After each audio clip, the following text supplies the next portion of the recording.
Hi friends, ఎలా ఉన్నారు? అందరూ బాగున్నారా ఫ్రెండ్స్? మా ఇంటి వెనకైతే రేగుపళ్ళ చెట్టు అయితే ఉంది, చూసారా?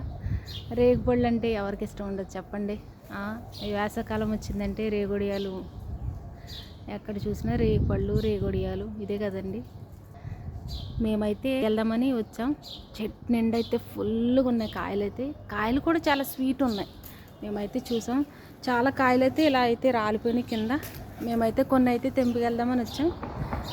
ఏంటంటే కొన్ని అయితే తీసుకెళ్ళి మేమైతే రేగొడియాలతో వడియాలు పట్టుకుందామని. చూసారా, చెట్టు నిండా కాయలు బాగున్నాయి, స్వీట్ ఉన్నాయి అన్నమాట కాయలు అయితే. ఎవరికి ఇష్టం ఉండదు చెప్పండి రేగుపళ్ళు అంటే. అసలు ఇలా పట్టుకుని ఇలా దులుపుతుంటే కాయలన్నీ బీభత్సంగా రాలిపోతున్నాయి. మేమైతే కొన్ని తీసుకెళ్తాం. Okay friends, bye bye.